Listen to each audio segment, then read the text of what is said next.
This is the Rolling with Tay podcast. I'm your host, Tasia, aka Tay.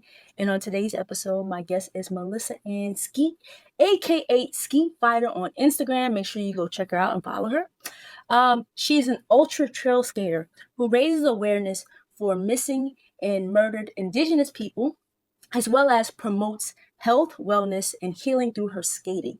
And fun fact, Melissa has an adult coloring book which is available on Amazon. And look, I have some colored pencils right here. So I'm definitely going to be buying that book. um, Melissa also has an upcoming tour that she's doing in July, which will take place. Yeah, we'll talk about that a little later, but it's happening in July, and she's going to tell us all about it. But welcome to the podcast. Thank you for being a guest. How are you doing? How's the weather where you are? Well, first of all, thank you for having me on. I am doing fantastic, and the weather here actually, surprisingly, is super nice. The sunshine is out and beautifying the area. I'm in Washington State on the west area, so it's like whenever I explain to people about what the weather is like here, I'm like, it's kind of like resting bitch face. Where like, you run into someone who has that resting bitch face, and when they smile, they have the most beautiful smile ever. So I see that, like, how what the West area is for Washington is when it finally shows its sparkling beauty from the sunshine, because it's just always so gloomy and cloudy here. When that sunshine comes out, you're like, oh my gosh, this is why I moved here. This is beautiful. So are you originally from, so you're not originally from Washington? No, I'm originally from Arizona, so northern part of Arizona. Grew up at the Grand Canyon National Park, and then went to college, did my undergrad at NAU, and then moved up north and lived in about 5 different states in the past 5 years, actually. So I know. What? Yeah, I know. Wow. Kind of happened so fast.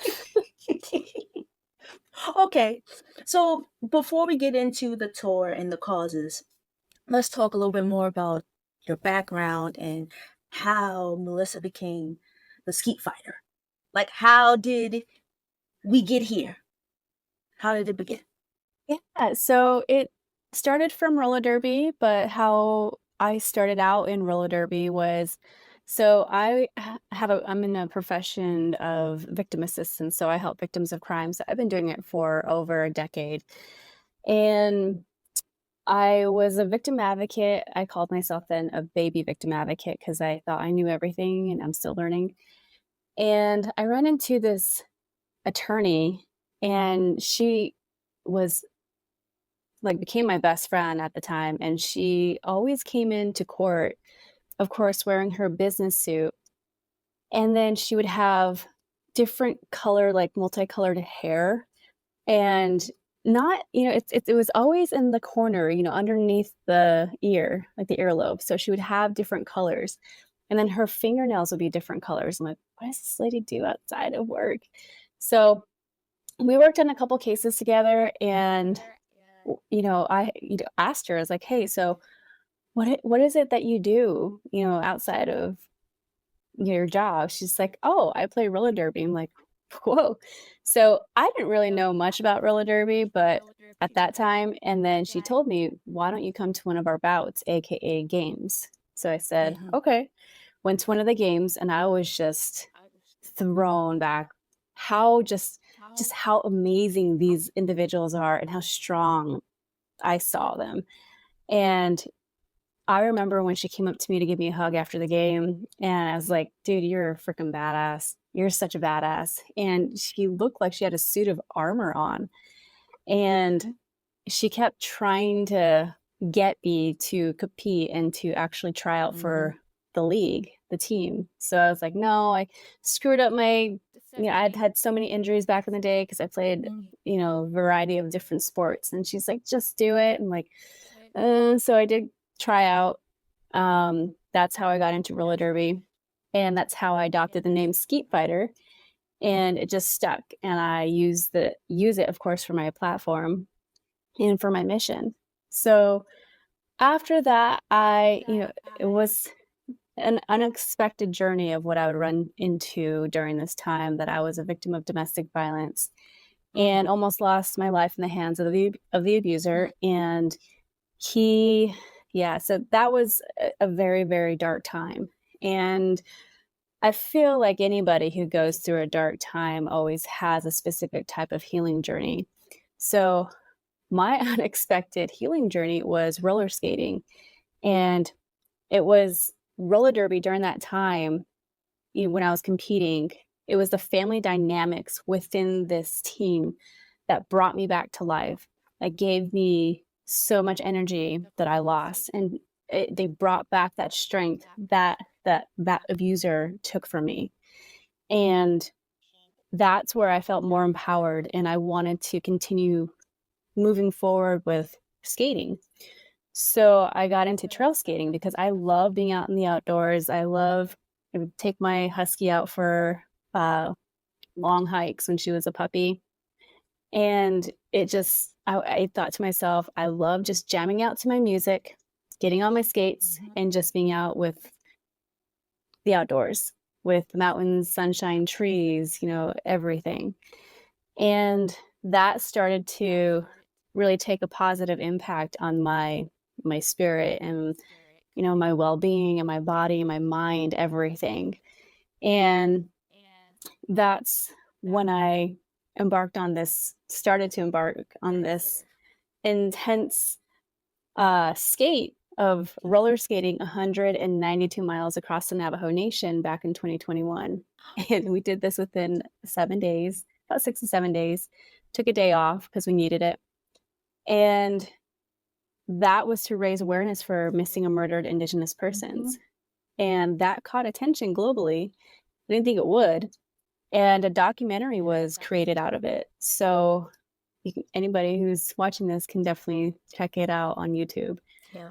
So that's kind of how it started. It was like a healing journey. It was my path, and it still is my healing journey and path. And it turned into a speaking, like just a huge speaking, like people asked me to come out and speak for them. And they would ask me to tell my story from being a child, being around domestic violence as a child, growing up in that, to generational trauma, to almost losing my own life in the hands of an abuser in a, very, very toxic relationship. And then some people expect, especially for Native Americans, or I don't want to say Native Americans, I want to say Native people. We need to get rid of that American part of it, but the Native people, that there is this stereotypical, like, negative outlook on us, where people think that we are supposed to be drug addicts or alcoholics. And a lot of Native people are going into that, negative realm because they have of the generational trauma. And that stems from the residential residential schools and boarding schools. And what happened within those schools was terrible. It was a lot of trauma, from sexual abuse to physical abuse. It was, children being killed by the staff. And all of this, like, my parents are survivors, as well as a lot of my family members. And this is where I started, as probably until my 30s, I started to identify these specific patterns from my childhood to my relationships as a teenager into adulthood, and seeing how it was mirroring parents' abuse, like how they were treating each other. And then it just, from there, I was able to share, not just to different individuals, like different atmospheres, but law enforcement, special agents, and nurses, to forensic interviewers, to advocates, train them and let them know I am a survivor of domestic violence, and this is what this looks like. This is how a victim during trauma responds. So Mhm. I use that as well, and I talk about that, and using my roller skates as part of my health, wellness, and healing. So within Mhm. the conferences, people are like, who's this individual whose title is "My roller skates have a story to tell"? And I'm like, yeah, it's me. And it's like the most very random topic that you can actually see within a conference that is about violence against women or violence against children, or it's just the most random thing ever until they sit in and they're like, oh, I know what this is Mhm. about. Yeah. Well, I'm sorry to hear that you went through that. I'm happy that you made it out and you are a survivor. And your roller skates are, or is your therapy. It's therapeutic. And even I think when you were speaking, I was like, well, you know, when you go to those conferences, they may look at you kind of crazy, like, yeah, what is she doing? But y- you are letting people know that this was my outlet. What's yours? You know, and it may not be roller skating. It may be cycling. It may be yoga. It may be something else that they can do. You know, roller skating in a sense saved you. You know, that's how I Exactly. see it. And Hmm. Yep. I think that's so cool. Did you roller skate before you, like, when you got introduced to it? Were you already roller skating, or is that something that you picked up to then join the league?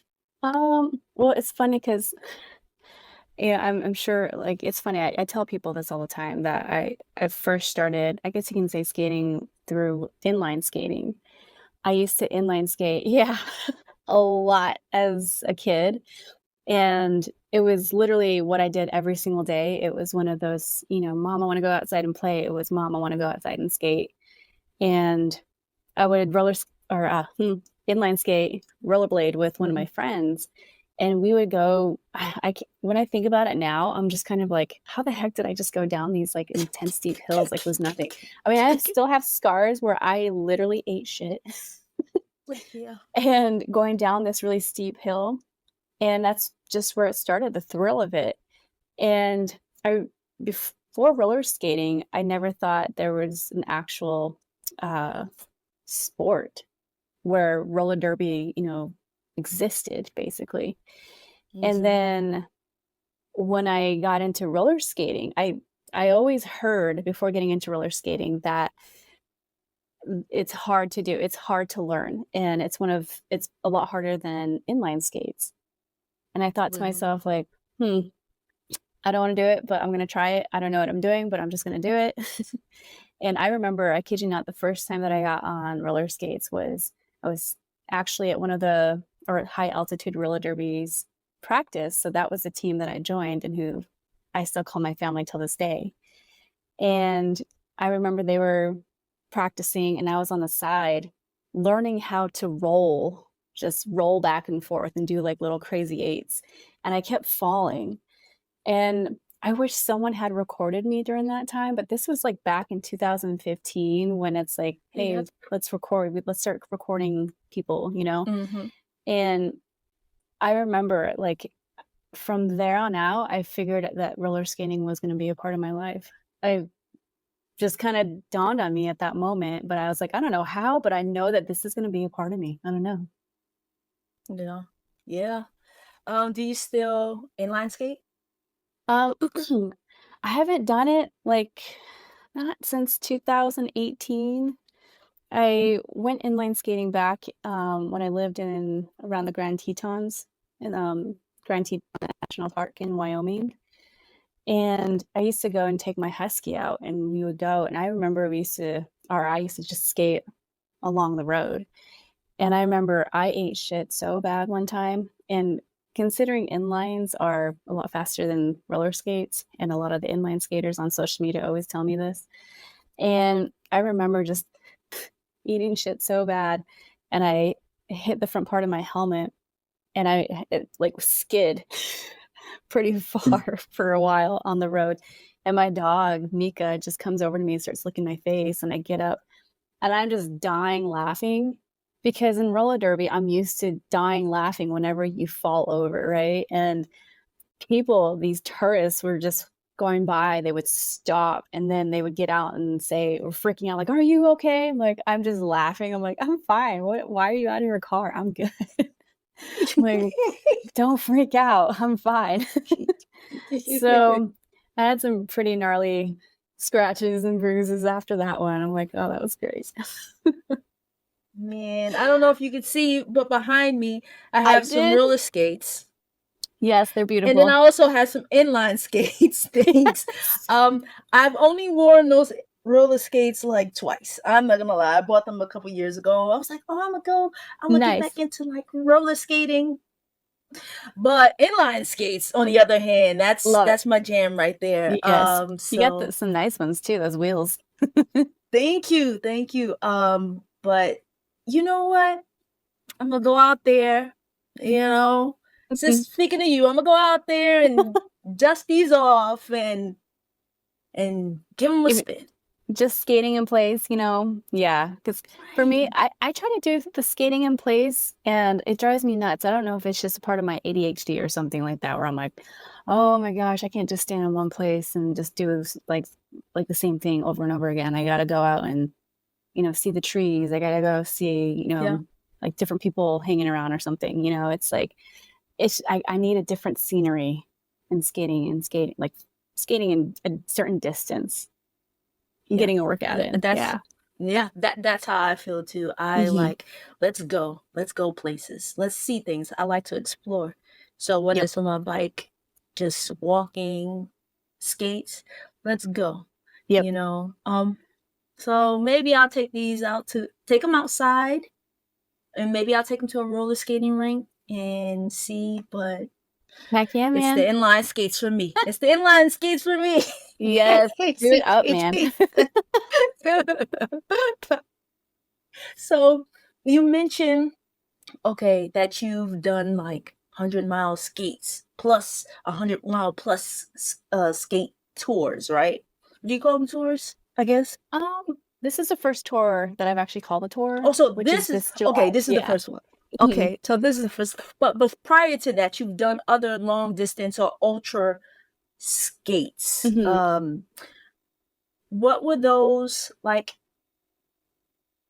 in preparation for those, and how many have you done? Um, to I guess lead up to this big one. Like you've done, say, you did four, and then you're like, you know what? Now I'm just gonna do the granddaddy of them all and say, Yeah. Um, I've done a few, and the one that really sticks with me, there's actually a couple that stick with me. Well, the first one I ever did was before the skate on the Navajo Nation, and that was to raise awareness for the children, Indigenous children that were found on the residential boarding schools in Canada, in Kamloops, Canada, and they, their bodies were discovered, and they were never returned to their families. Mm. So I did a skate for that, and I wanted to skate 60 miles that day. And this was without preparation. This was without training. I didn't know anything about nutrition at this time. I just went out and just like, I can do it. I can skate this far. And I got beat up pretty bad. And it was to the point where I could not even move my entire body for a couple days. And that was mainly because I didn't know my nutrition and what my body needed. And then I kind of learned a little bit more from that. And then the one after the Navajo Nation, this one really, really sticks with me. And this is one where did a roller skate on the Centennial Trail. And it was the same trail where I did my first one ever. And it just decided to rain that entire day. And it's, in Washington State. So, of course, it's going to rain. You can't, yeah, if you get sunshine, you're lucky. But this one, I did it with another inline skater, and I didn't know who he was. And shout out to Walker. Walker, he came from, oh man, Olympia. Yes, it was Olympia. He came up, came up from, and he skated with me the entire way. And we had some runners, some trail runners. I call them ultra trail runners because they are. And it was a history teacher from Lakewood and my fiance, Nate. Those two are actually best friends. And a track coach and his wife that came out. And the history teacher, as well as my fiance, well, actually, the history teacher ran like 30 miles in pure rain. And I don't know how many times I kept having to change. And every time I had to change, I had to do it in a porta potty. That is the hardest thing to do on skates, especially when you don't want to take off your skates when they're molded to your foot. And so I remember at the end of that skate, like I wanted to at least finish up 40 miles because that was my goal. And it was about, actually, no, we wanted to finish up 50, but we completed 40. So at 40, we took a break. Actually, it was like little, maybe 38 or 39 miles. And we took a break. And Nate, my fiance, after he ran like his portion, he jumped onto his bike, but he wasn't getting a lot of movement. So he wasn't warming up. So I remember sitting there and thinking like, I got to finish this 50. I got to do this. And Native Hope was there. They were the ones who were phenomenal in, had been phenomenal in doing a lot of great things with me and partnering up with me and doing a lot of outreach. So actually, in promoting what I do. So they were there videoing everything and documenting everything. And one of them had to tell me to my face, you need to stop because you guys are going to get sick and you're about to get hypothermia. Because I was shivering. I was shaking so bad. And I looked over to my fiance and he was just like bent over. His head was just down and he was just shivering. And I'm like, oh my God. And then I looked over at Walker. Walker, probably out of all of us, was the one who was really like well equipped. And he had the rain jacket. He had like everything. And he was just standing there like, I'm good. And I was like, dude, are you sure? He's like, I'm tired, but I'm good. And I'm like, okay. So, when everybody's exhausted, when everybody doesn't talk anymore. So that's where we were at. Silence. Yes, complete silence. And I kid you not, I was so freaking excited when I had to tell myself like to call it for my team. And I was so excited when I saw Nate, my fiance's mom, on the side where we were going to call it. And she had cups of hot tea ready for us. And she got it for the entire, like for Walker, myself, and for my fiance. And I just grabbed it and I was like, oh my God. And after that, we all looked at each other. We're like, that's okay. We didn't finish what we wanted, but we did bring the awareness. This was an awareness for MMIP still. And like I was like, have you heard anyone actually ever complete something like this in 8.5 hours of pure rain, roller skated for about 40 miles straight the entire day in pure rain? And I remember talking to Walker and he's like, I don't think anybody has ever done that before. I think we might have been the first. I'm like, well, unless somebody, direct message me on Instagram and tells me, hey, I actually did this many miles in rain. I'm like, okay, let's talk. So wow, that was intense. That one will always stay with me. And the next one was the Yakima MMIP commemorative skate. And I did this with skateboarders. And it was so powerful. Like when I think about it now, I get chills. Because when we all met up at the parking lot before we were going to go skate, and this was on the Centennial Trail again, and a bunch of skaters, like skateboarders from South Dakota came up, Texas, Oregon, all over, like Washington. I was like, Oh, and another one came down from Canada. I was just so amazed with these skateboarders. And first of all, they're freaking fast. And I had to keep up with these guys. I was dying. And the more that I was dying, the more that my ass was getting kicked pretty bad. Yeah. And there's a lot of videos that I post up where we're skating, like there's a group of skateboarders. I really freaking loved these young youth, indigenous youth that came from South Dakota, and they drove for, I think, like a day or two. And they showed up and they looked so freaking cool. I wish we took a group photo. I don't know why we did not take a group photo before then. But they had, from, in my Dene background, basically, like my traditions, is the medicine man, who's like a shaman for other tribes who recognize that. They wear like this handkerchief around their head. And I saw these young kids, they're not Dene, I don't believe they're Dene, but they wore a handkerchief around their head and their hair was just flowing down. And they had the red handprint on their face. And they were just Wow. these native young kids on their skateboards. I was like, oh my God. And so to see that, and what we did was, so Al Copas, shout out to him, he was the leader of this, basically. I don't know why I say leader, it kind of sounds like a leader where just, he was like the lead individual of this event. And he carried these stakes on his back, and he had the red handprint on his face and on his chest.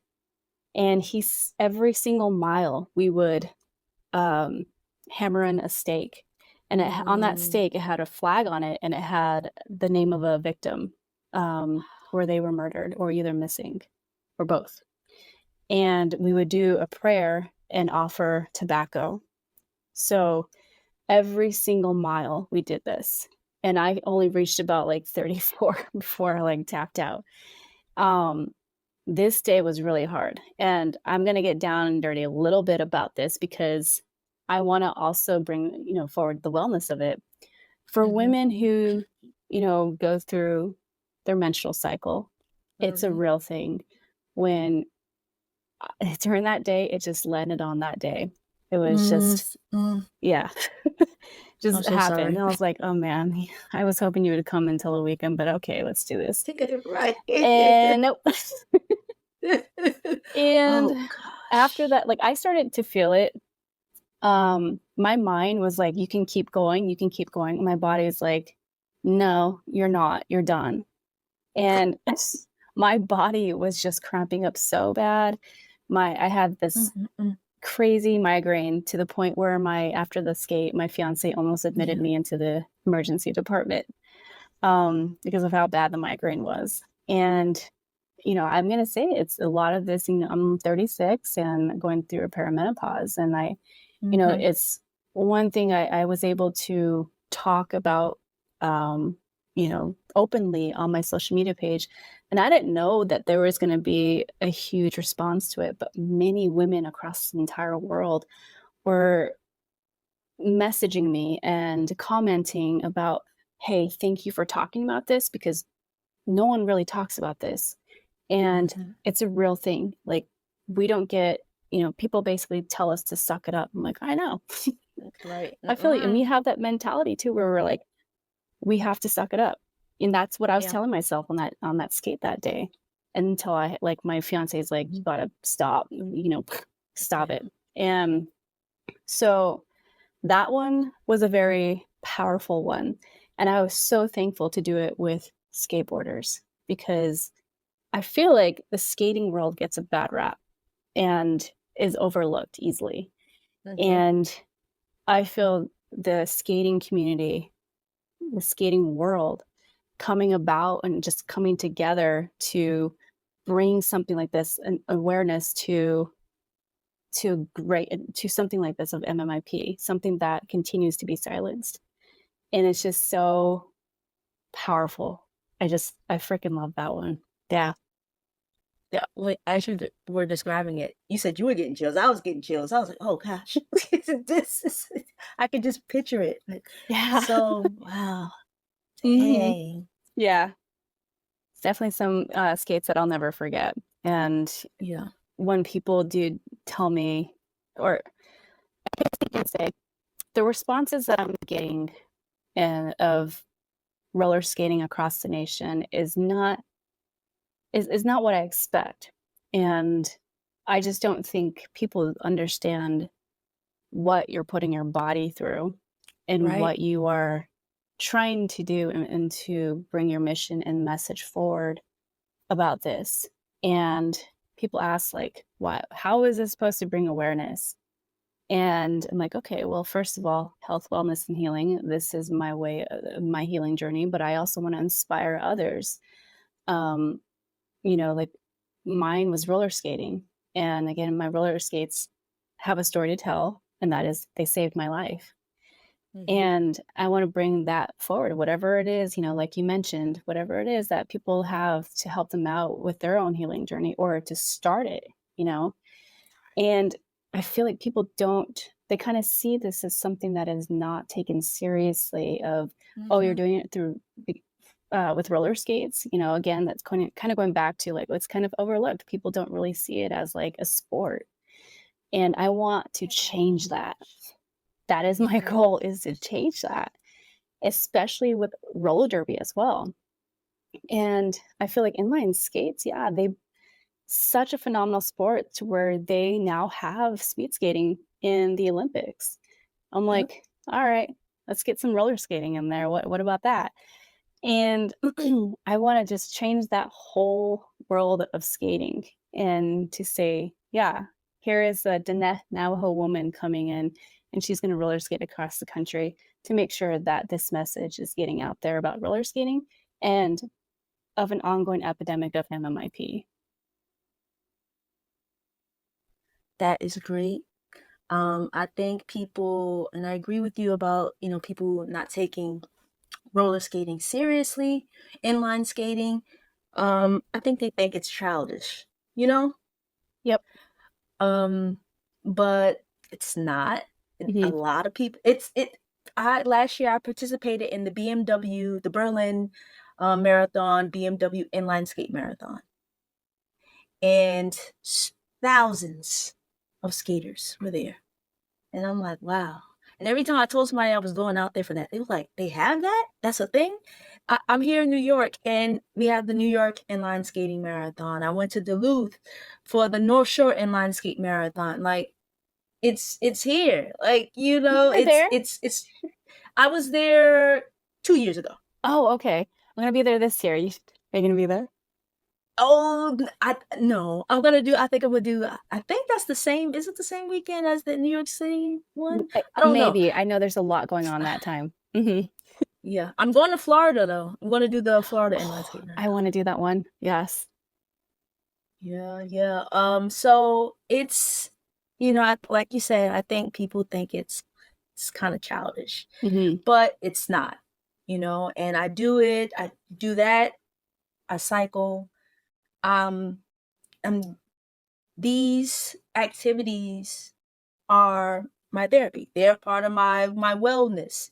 Health and wellness. This is what I do. Yes. I'm feeling it some type of way. Let me get on my bike. Uh, you know, let me kind of clear my head. Let me Mm, skate. Let me explore.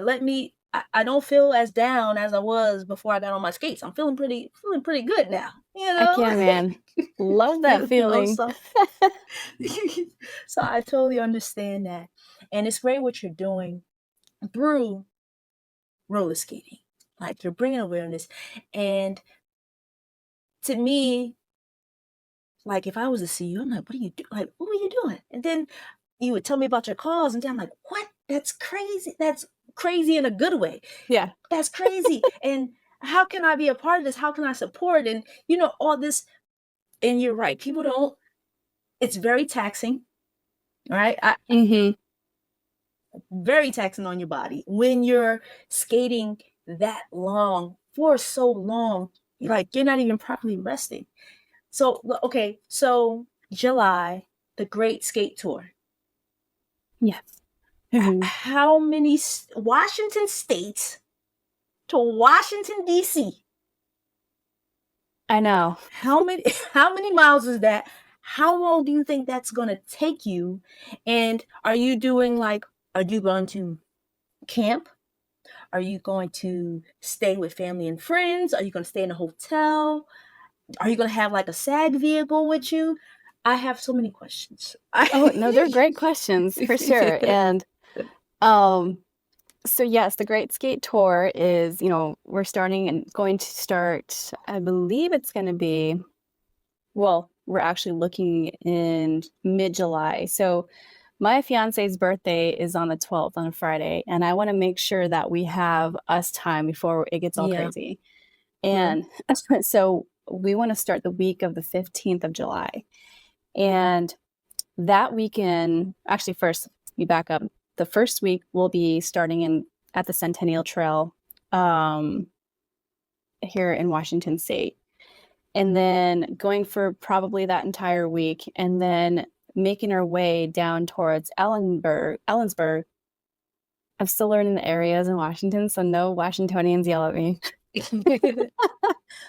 And the 20th, we'll be down in Ellensburg, and we will be, the cool thing about this local area is the community is coming together to put together an event and to hold a fundraiser at one of their breweries. So it's going to be the Iron Horse Brewery. I believe that's what it was called.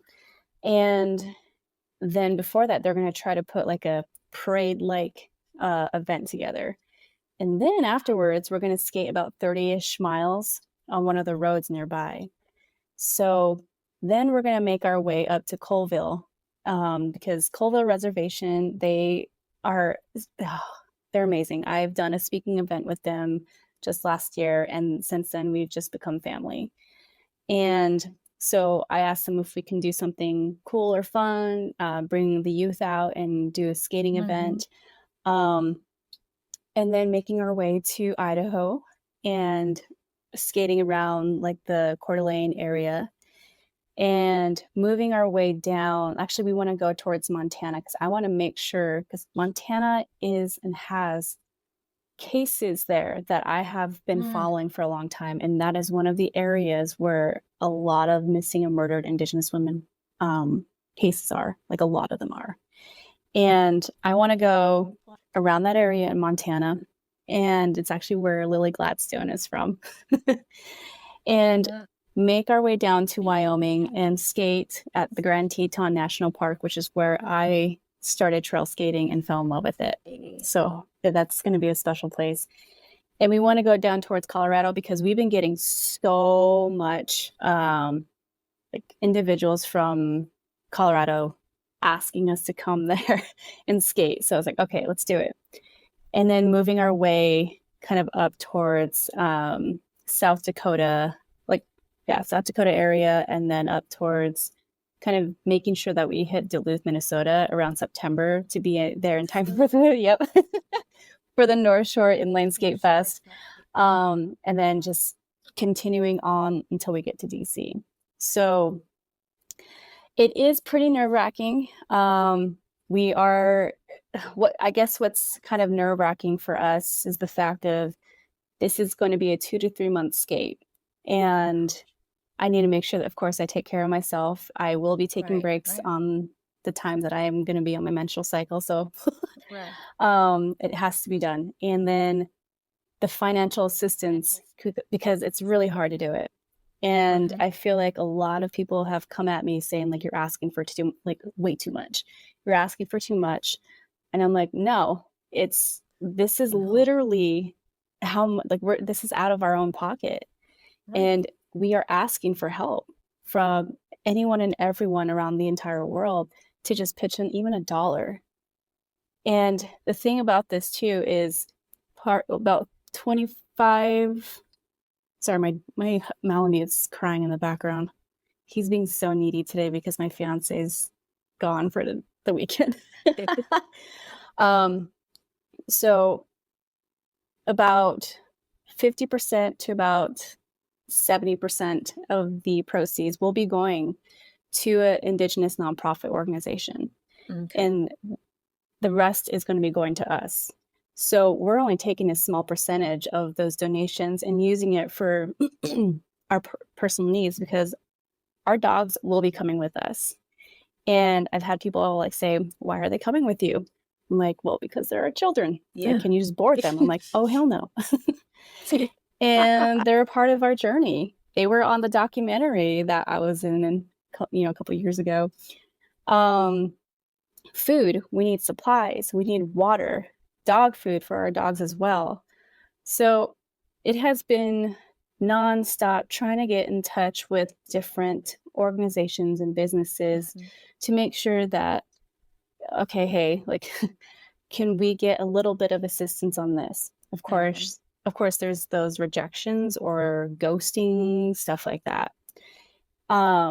That's kind of the discouraging part. And sometimes, like, I'm not gonna lie, I'm like, I just want to give up because I feel like people are not wanting to do it. But I'm like, no, I need to stick to why I'm doing this in the first place. I need to make sure and remind myself what my mission is and stick to it. So I've been declined by a lot of surprising companies that I thought would actually help. Declined. There's actually been some actresses that I have reached out to who are very, very supportive and want to also share, what I'm doing. So it's just that whole part is we are trying to get donations for our supplies, our tools. I'm taking my personal truck, and by the time we get back from this Great Skate Tour in October, it's probably not usable anymore. So that's how much we are scrounging just to do whatever we can with whatever we got and use whatever, like, for however long. I don't know if my truck's going to break down on the way or what, but we're just asking for donations and trying to not let that overcome everything. But I'm also very picky about the Indigenous nonprofit organization. I've had my fair share of not great ones in the past. And so I'm kind of like, okay, I need to make sure that I do my research. I need to make sure, like, okay, they need money for their program. They need money to hire more staff for whatever, or they're using the money. Basically, they are going to use the money properly. And they're going to use it for their mission. And usually I would like for their mission to also pertain to missing and murdered Indigenous persons. So I've become very strict on that. And I know some people have come to me saying, like, how come you haven't partnered with one yet? I'm like, first of all, chill out. Second of all, right. I'm just one person doing all of this. Right. Doing the best that I can. Stop yelling at me. So yeah, it's just a lot of work that comes into it, and it's basically my team right now, which is my fiance and I, and he still has to work. I still have to work. I'll be teleworking during the time that we're doing the Great Skate Tour because my boss right now is really cool. So getting the nutrition and food that we need during the skate, it's a lot. People don't realize how, like, what the work that you have to put into this, and I just want to make sure too, like, the people that come out, I want to make sure that I'm, being there with them in person and saying, and finally meeting these individuals finally, and putting a face to the, Instagram profile picture and saying, hi, thank you so much for your support. I appreciate it. Yeah. But this is also seen too as a ceremony, because the red handprint, I know I've gotten this question a lot. People ask, can anybody wear it? So the thing with this is I see it as a ceremony. Every time I wear this handprint, I get so exhausted, very, very exhausted. This might not be for a lot of people, but for the, Indigenous and Native people, they understand that this is a part of our traditions of the red handprint, which the spiritual world can see. Those who are lost, especially those who are murdered and are trying to find their way home in the spiritual world, they don't have that guidance. They're lost. So they see this person who has the red handprint on their face. And usually in a lot of tribes, the red handprint means and signifies a warrior. So these spirits can see that. And then they follow and they say, okay, I can finally go home. So the way that one of my cousins put it, who's actually in the documentary for the 192-mile skate, was that this is like a ceremony, and that's why you're so tired. It's because you're taking on all of this, and you're bringing healing to the land. You're bringing healing to the people. He's like, so you got to take care of yourself. You got to make sure you're there for yourself too. I'm like, okay. So I think that's one thing that I have to make known during this tour as well. And I am talking a lot. I just love this, you know? Well, okay. No. Dang it, I just forgot what I was gonna say. Okay. Wait, let me ask another question then. Okay, so how many miles total is the whole journey? We're looking about 3,000 miles. The tour in itself, I call it a tour just because we're going to be visiting different areas. Yeah. So I know some people are like, oh, you're going to be going nonstop. I'm like, no, I'm actually going to be roller skating from one section to the next. And the reason why I'm doing that is because, yes, it's about roller skating, but it's mainly about my mission to bring awareness to MMIP. And that even includes talking to people pulling me off on the side and literally talking to me for hours. And I don't want to just push them away and say, I got to finish this skate, like get out of my way. No, like a part of this is advocating and hearing people and listening to them and listening to their stories. So that's why I call it the tour, is just visiting different sections in each state. Yeah.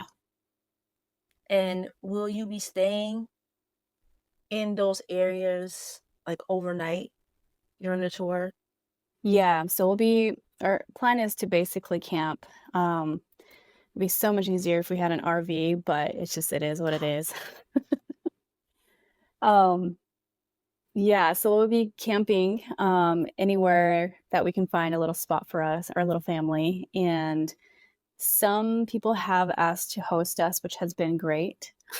And I always make sure that they're able to take in 2 big wolf-like fluffy dogs. And they're like, oh, yes, please. I'm like, okay, thank you. You guys are now our best friends. Oh, wow. Mhm. So I assume your fiance is gonna drive your truck while you skate? Yeah, usually he'll bike with me and someone is Okay. driving. Someone But else is okay. yeah, so if it's just the both of us, then excuse me, whoa, I just burped so loud. I couldn't I didn't hear control you, it. so you're good. So he's gonna be driving and probably just, driving beside me or in front of me. A lot of the roller derby teams across the nation have reached out and said, we want to be there with you in a group to make sure you get there safely. I'm like, Great.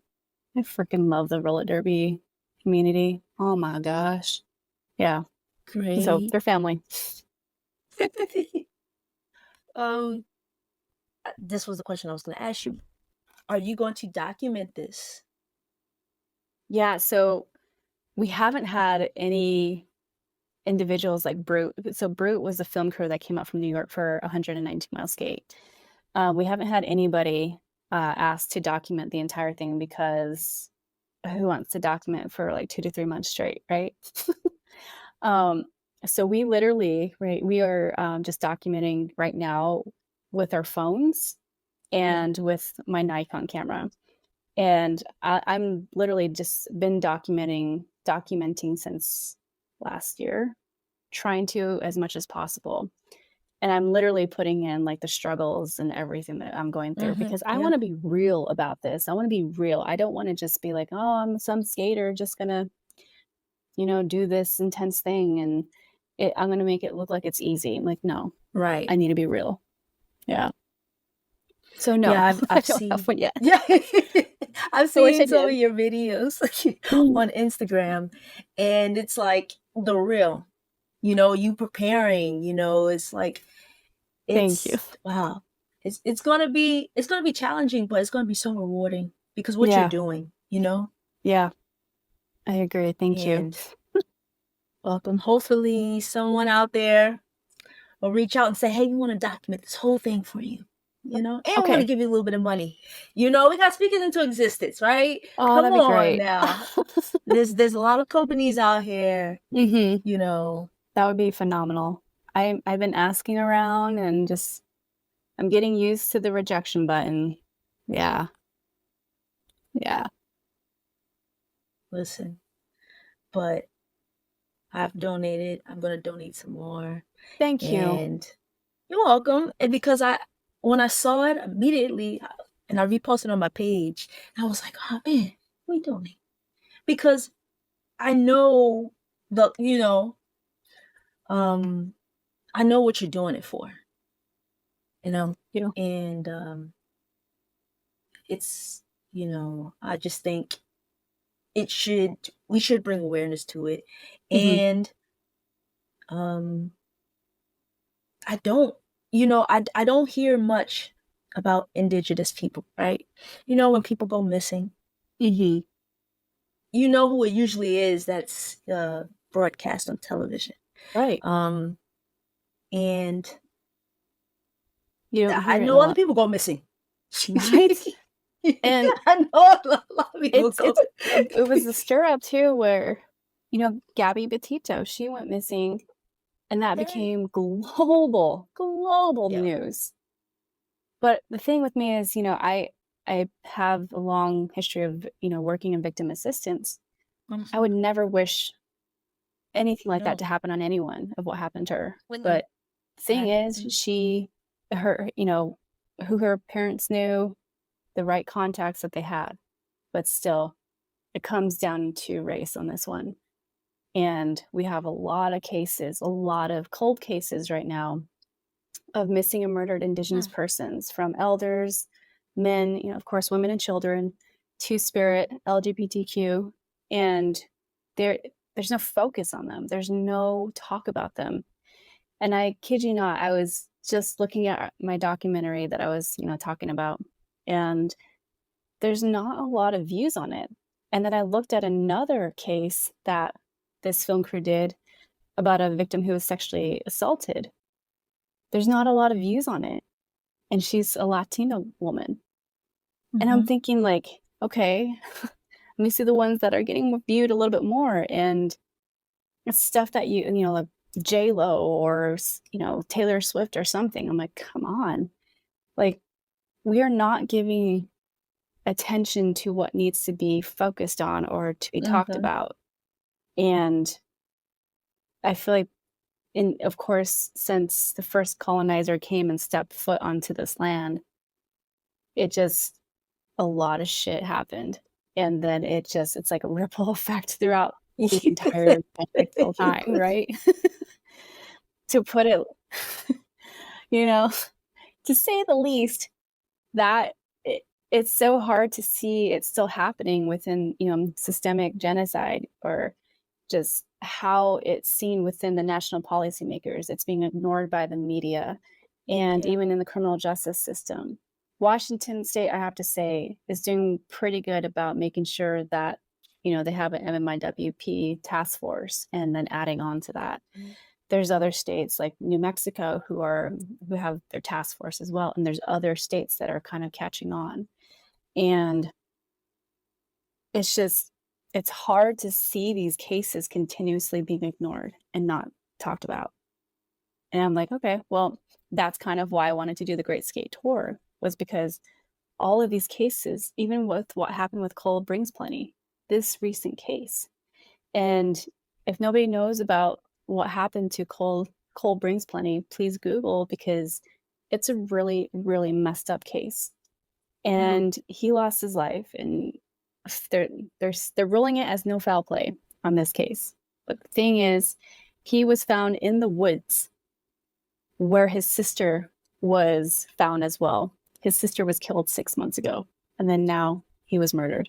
People were saying like, Right. "Oh, he wasn't murdered." I'm like, let's look at the case here. Like, come on, let's do a better, thorough investigation on this case. This is an MMIP case. Come on. Mhm. That's how these cases are being ruled out. Cases Right. in Hardin, Montana, they're being ruled out as these young women. Oh, they went out to a party, Yeah. they got drunk, and then look what happened. And so they rule out in these cases, like for example, gosh, there's a couple of them in Hardin, Montana, where they ruled the coroner ruled it as hypothermia. Was it hypothermia? Mm. Yeah, it was just a really, really stupid outcome of like how they saw these cases. And there was no thorough investigation on these cases. They were kind of just thrown out, or they become a cold case. So they're just left to sit, you know, and nobody's doing anything about it. So I I look at these cases and, you know, given the fact that my family, I had a cousin who went missing and then we later Mm. found that she was murdered in Oklahoma. My family Oh, told me we no. can never talk about it. And so I want to talk about it. I don't know Right. her name. I'm really upset that I don't know her name. And my family is just kind of like, no, let's just leave it, you know, but don't talk about it. And I think that kind of stems from if we talk about it, we're gonna get abused or we're gonna get hit hard by you know, individuals that they're used to being hit hard with, or how should I say it? There, I think too, it kind of goes along with they don't what happened to them in the boarding schools is if they ever came forward and had a voice, they Mm-hmm. were abused. And I feel like that kind of just is like a ripple effect to happen to the next generation. Like, don't say anything because I want to keep you safe. We don't want that to happen, you know, to Mm-hmm. you or to Mm-hmm. anybody else. So it's like, okay, you don't talk about it. And it hurts to see that. And it hurts to understand that, you know, my cousin, I don't know anything of what happened really to her other than the fact that she was murdered and possibly shot in the head. And I want to be able to spread more awareness of like how this is an example of thousands of cases out there that are not being taken seriously. We can go on Right. and on about this. Sorry, I get really passionate about it. No, no, Oh, I'm so sorry to hear that about your cousin that happened. And you're right. If we don't talk about it, no one else is. There's this, I don't know if you there's this organization, I think it's called Black and Missing, and they post missing black people because if they don't post it, mhm. you- you- it's That's not getting any media coverage. well, And it's just so sad. Like if they don't do it and other organizations don't post and don't bring awareness to this, yeah. we won't know until it happens to us directly or someone close to us. And I see that happening too, where it's like, well, I don't know that person. Yeah. With the day and age that we're in, oh, I don't know that person. Well, this could be your sister. This could be your brother. This could Mhm. be, your best friend. And we shouldn't look at it like I don't know that person, Right. or it has nothing to do with me. Um, it does because it could affect us. It could hit home, Mhm. like you spoke about your cousin. And it's just it's sad. But Yeah. I'm glad for organizations like that and for what you're doing, your tour, to bring awareness, because Yeah. if, you don't do it, they don't do it, Mhm.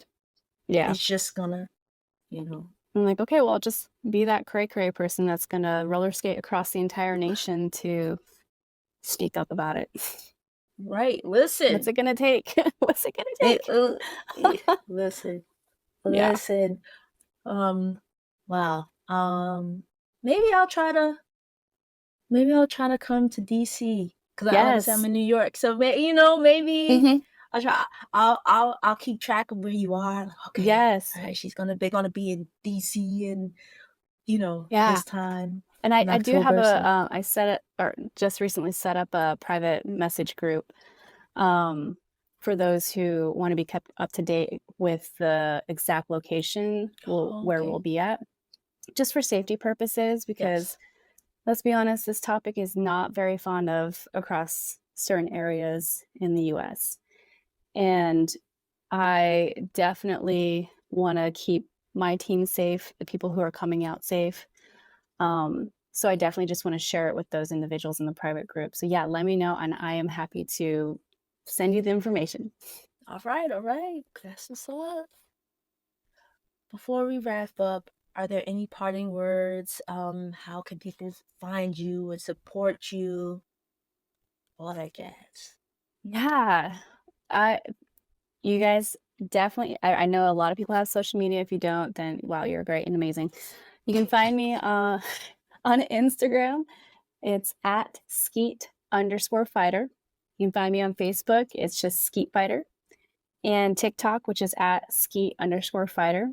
And I do have an email address, which is just melissa.skeetfighter@gmail.com if you need to reach out via email.